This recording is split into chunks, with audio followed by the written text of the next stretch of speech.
Assalamualaikum warahmatullahi wabarakatuh. Kami dari kelompok 7, di sini kami akan menjelaskan untuk modul praktikum komputasi statistik modul ke-7. Jadi yang pertama itu adalah integration as expectation.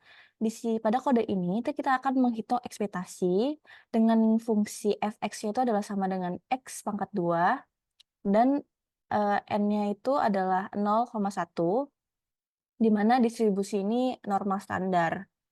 Nah, nilai ekspektasi itu nanti akan dihitung dengan mengalihkan fungsi fx dengan densitas probabilitas px dan distribusi normal, kemudian diintegrasikan dari min tahingga ke plus tahingga.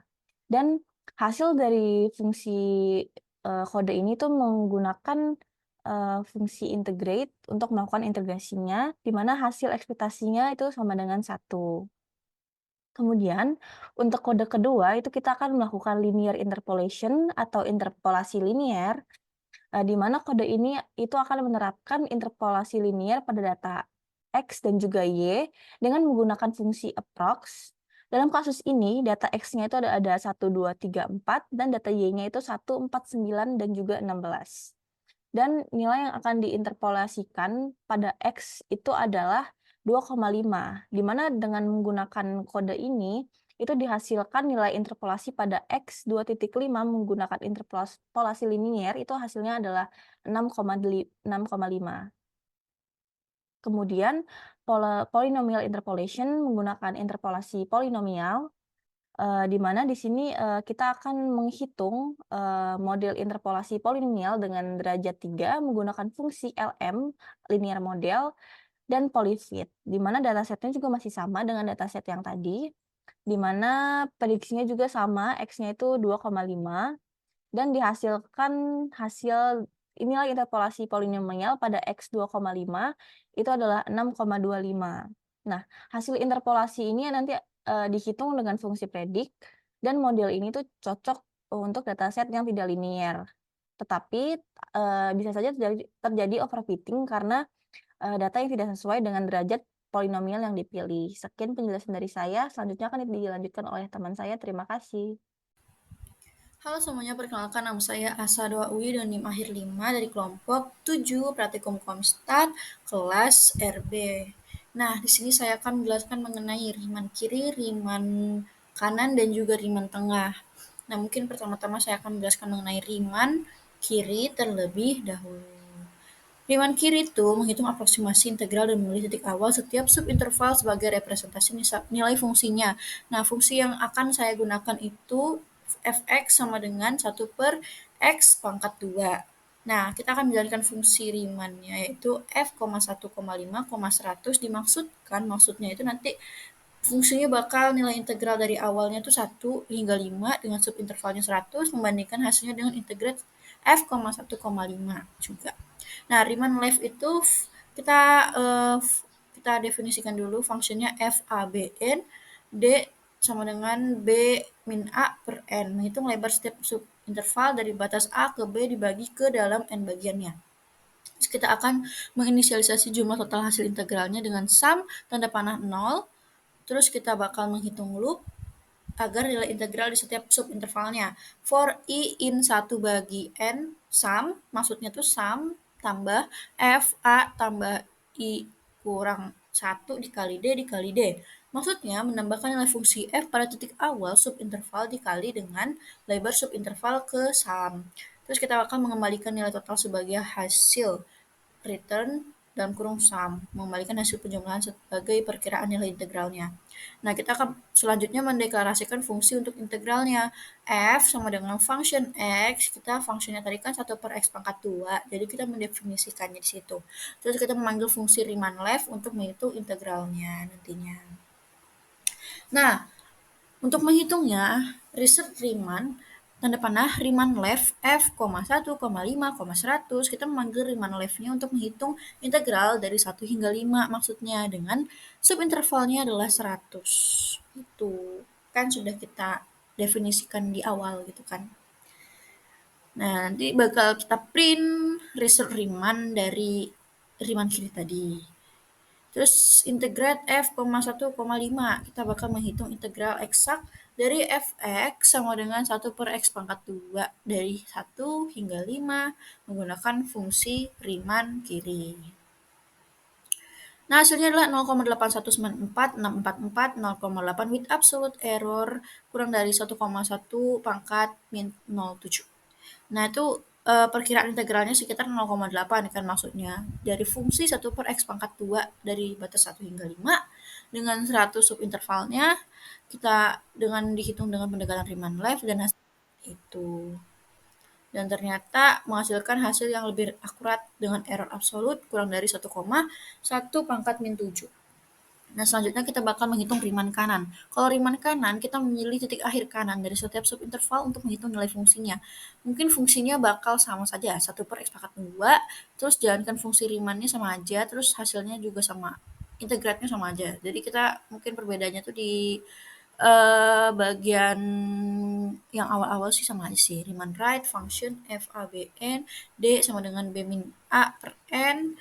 Inisialisasi jumlah totalnya juga sama aja, sama kayak Riemann kiri.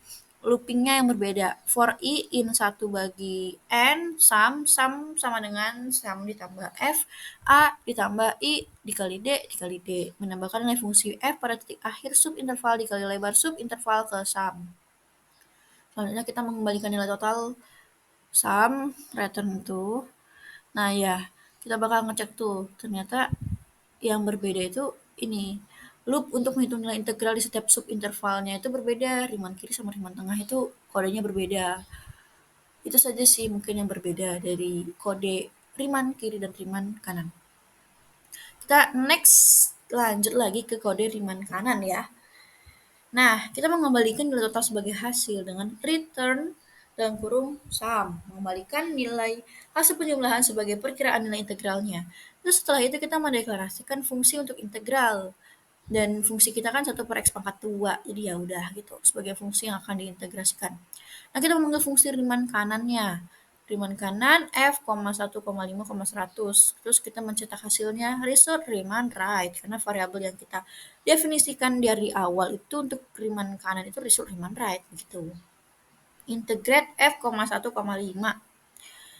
menghitung integral eksak dari fungsi 1/x² dari 1 hingga 5 menggunakan fungsi integrat dr dan hasilnya 0,78 sekitar segitu 0,8 with absolute error kurang dari 1,1 pangkat min 7. Nah, hasilnya itu berbeda daripada yang tadi, lebih rendah lah daripada Riemann kiri ternyata ya. Tapi terus untuk perkiraan integralnya itu mendekati 0,8 dan ternyata hasilnya lebih ini ya, lebih rendah gitu daripada Riemann kiri. Untuk absolute errornya sama aja. Riemann tengah sekarang. Riemann tengah itu berbedanya itu kalau semisal kita Riemann kiri itu kita pakai CI-nya adalah XI. Kalau yang Riemann kanan CI-nya itu XI plus 1. Nah, kalau Riemann tengah tuh penjumlahan dari XI sama XI plus 1 terus kita bagi 2. Nah, itu adalah Riemann tengah. Jadi mungkin lebih akurat ya nantinya. Mungkin kita lihat saja Riemann tengah. Nah, perbedaannya di loop untuk menghitung nilai integral di setiap subintervalnya aja sama kayak yang sebelumnya. Sum tambah F, A tambah I dikurang 0,5 dikali D dikali D. Kalau untuk return sum sama aja, deklarasi juga fungsinya dengan fungsi yang sama. Terus kita panggil, terus kita print, terus kita integrat eksak dari 1/x² dari 1 hingga 5 menggunakan fungsi integrat dr. Dan hasilnya adalah 0,79 0,8 with absolute error kurang dari 1,1 pangkat min 7. Nah, ternyata hasilnya itu di antara Riemann kanan dan Riemann kiri alias 0,79. Tadi kan kalau Riemann kanan 0,78, Riemann kiri tadi 0,81 bla bla bla. Nah, hasilnya ternyata ya Riemann kiri dan Riemann kanan itu rada berbeda sedikit, tapi ya hampir-hampir sama aja karena tidak jauh beda lah ya. Pas kita bandingkan tuh. 78 0,79 terus kalau Riemann kiri 0,8194 itu kan. Penjelasannya ternyata Riemann kiri dan Riemann kanan hampir mirip Dan hal ini menunjukkan bahwa meskipun pendekatan ini hanya memperhitungkan fungsi di awal atau di akhir interval, hasilnya konsisten karena interval yang digunakan kecil dan fungsi yang dihitung cenderung halus. Dan Riemann tengah itu biasanya akurat karena dia membandingkan dari Riemann kiri dan Riemann kanan terus dibagi dua kayak di pertengahannya lah ya. Jadi mencakup keduanya. Begitu. Secara keseluruhan, hasil perhitungannya menunjukkan konsistensi dengan nilai integral yang mendekati 0,8. Sehingga, semua pendekatan dapat dianggap valid, tergantung pada kebutuhan akurasi dan konteks penggunaannya. Itu mungkin itu saja yang bisa saya sampaikan, dilanjutkan oleh teman-teman saya nantinya. Terima kasih. Halo semuanya, perkenalkan nama saya Asa Doa Uwi dan NIM akhir 5 dari kelompok 7 Praktikum Komstat kelas RB. Nah, di sini saya akan menjelaskan mengenai Riemann kiri, Riemann kanan, dan juga Riemann tengah. Nah, mungkin pertama-tama saya akan menjelaskan mengenai Riemann kiri terlebih dahulu. Riemann kiri itu menghitung aproksimasi integral dan memilih titik awal setiap subintegral. Assalamualaikum warahmatullahi wabarakatuh. Melanjutkan dari teman saya tadi, nah sekarang saya akan menjelaskan tentang metode untuk menghitung integral dengan metode trapezoid. Nah, trapezoid ini sama seperti konsepnya seperti Riemann tadi, yang mana kalau Riemann tuh persegi 4, nah kalau trapezoid itu trapezoid, benar-benar trapezoid. Yang mana dia akan mengukur si trapezoid itu, si integralnya itu, luas bangunan itu dengan menggunakan trapezoid. Nah, kalau kotak kan integral itu tidak terlalu menentu ini ya, garis lurus. Nah, pasti ada gelukukan-gelukukan gitu. Nah, kenapa si trapezoid ini lebih baik dibandingkan Riemann? Karena dia bisa menentukan lebih baik, lebih curve-nya itu lebih kelihatan. Nah, gimana sih rumusnya? Nah, pertama-tama dia akan mengambil fungsinya dulu. Terus dia menggunakan batas karena Riemann sama itu tuh mesti menggunakan batas. Nah, seperti ini lihat dia akan menentukan A sama B, dia tuh akan menjadi tingginya, yang mana dia ditambahkan dikalikan dengan pertambahan A sama B, dia jadi yang satu kiri yang kanan dikalikan. Nah, jadi itu ruas trapezoid. Nah, kita contohkan saja langsung ke bagian ininya, yang mana fungsinya adalah eksponensial, fungsi eksponensial. Nah, dia akan di outputkan menjadi dengan batasnya 0 sampai 3, dengan hasil adalah 3, 1. Jadi integral dari eksponensial dari 0 sampai 3 adalah 31 gitu. Nah, ada juga ada pengembangan dari metode trapezoid, yang mana dia adalah multiple trapezoid, yang mana dia akan membagi batasnya menjadi lebih kecil lagi. Seperti tadi kan kalau trapezoid biasa dia akan cuman satu titik doang, dari integral 0 misalkan 0 sampai 3, dia bakal langsung mengaproksimasikan 0 sampai 3 dengan rumus trapezoid. Dan di multitrap ini dia akan membagi, dia akan menjadi lebih teliti, karena kalau langsung semua itu tidak akan menjangkau, kayak ada yang gede ada yang kecil. Nah, itu tidak baik, makanya kita akan melakukan di pemotongan tapi menggunakan trapezoid. Nah, di trapezoidnya dia bakal mengikuti curve-nya sangat baik gitu, walaupun tidak terlalu baik, cuman dia bakal lebih baik gitu. Nah, kita contohkan ini sama seperti tadi, dia akan menghitung luasnya dulu, kita akan membagi dimensinya dulu, terus kita akan menghitung rumus yang pertama, titik awal. Nah, kita akan looping, yang mana dia akan kalau ngitungnya tuh pertama dari rumusnya awal dulu yang FA. Nah, kita akan kalikan dengan rumus itu titik yang menggunakan rumus trapezoid tadi. Nah, kita tambahkan, kita kalikan 2 dengan ini. Nah, selanjutnya kita akan menghitung semua hasilnya dengan trapezoidnya gitu, dengan hasil perpotongan-potongan yang kecil-kecil tadi. Nah, terus kita kalikan panjangnya sama dibagi 2 gitu untuk nyari tengah-tengahnya gitu. Nah, sama kayak tadi kita akan menggunakan fungsi eksponensial, terus kita batasnya sama 0 sampai 3 sama 0 sampai 8, tapi ini dia membagi cuma satu titik gitu. Oke, kita lihat tuh, lihat dia jika menggunakan trapezoid sangat bagus banget dengan tingkat absolutnya tuh cuman 0,000, sangat kecil gitu, dibandingkan dengan menggunakan trapezoid biasa. Tuh lihat sangat perbandingan sangat jauh banget gitu kan, karena dia membagi dengan baik gitu, sehingga bisa menghasilkan aproksimasi yang sangat baik, hampir mendekati aslinya gitu. Nah ini oke, sekian dari saya. Assalamualaikum warahmatullahi wabarakatuh.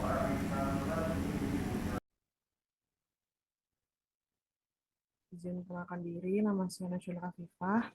Sini saya akan melanjutkan untuk bagian saya. Jadi pada bagian ini yang pertama kita mendefinisikan fungsi musim 1 dengan input fungsi f-nya dengan batas bawahnya a, batas atasnya b, dan jumlah subintervalnya n. Lalu menghitung panjang setiap subintervalnya sebagai selisih b dikurang a dibagi banyaknya jumlah subinterval atau n. Lalu kita menginisialisasi variabel sum dengan nilai fungsi titik awal a. Lalu kita melakukan loop dari i hingga n dikurang 1 untuk menghitung nilai fungsi di setiap titik partisi dalam. Lalu kita mengecek apakah indeks i ganjil menggunakan sistem pembagian 2. Lalu kita menambahkan 4 kali nilai fungsi dari titik A ditambah I dikali D ke sum untuk indeks ganjil. Jika tidak, kita akan menambahkan 2 kali F dikali A tambah I dikali D ke sum untuk indeks genap. Lalu kita menambahkan nilai fungsi sum di titik akhir, yaitu B ke sum. Lalu kita mengembalikan hasil akhir aproksimasi integral sebagai D dikali sum dibagi 3. Lalu mendefinisikan fungsi yang akan diintegrasikan. Pertama kita akan mendefinisikan fungsinya yaitu fx sama dengan 2 kuadrat x. Lalu kita menghitung aproksimasi integral dari fx pada interval 0,3 dengan 1000 subinterval. Lalu kita menghitung integral menggunakan fungsi bawaan R untuk perbandingan. Nah, hasilnya itu 10,0887. With absolute error-nya 1E13. Outputnya itu sama, yaitu 10,9887 karena metode Simpson dengan 1000 subinterval ini menghasilkan aproksimasi integral yang sangat akurat dan hampir identik dengan hasil integrasi eksak dari integrat. Lalu kita masuk ke metode Romberg. Nah, jadi pada metode ini pertama kita menginisialisasi matriks R untuk menyimpan hasil perhitungan. Lalu kita menghitung nilai pertama R1 dengan metode mutlak ini. Lalu loop pertama untuk menghitung tiap baris matriks. Selanjutnya menghitung elemen pertama di setiap baris. Lalu kita loop kedua untuk menghitung elemen lainnya di baris I. Selanjutnya menghitung nilai Romberg berdasarkan nilai-nilai sebelumnya. Lalu kita mengembalikan matriks R yang berisi hasil aproksimasi integral. Selanjutnya mendefinisikan fungsi untuk integral. Lalu menghitung hasil aproksimasi integral menggunakan metode Romberg. Ini. Nah, hasilnya akan seperti ini. Dari output ini, matriks menunjukkan bahwa konvergensi metode Romberg menuju nilai integral yang sebenarnya. Di setiap langkah, metode ini meningkatkan akurasi dengan menggunakan hasil dari tahap sebelumnya dan melakukan perhitungan ulang dengan interval yang lebih halus. Hasil pada elemen-elemen terakhir di baris bawah mendekati nilai eksak, yaitu 8.554 yang juga didapat dari integrat dengan error absolut yang sangat kecil. Matriks ini mengilustrasikan bagaimana setiap perhitungan di tahap-tahap berikutnya menghasilkan nilai yang semakin akurat.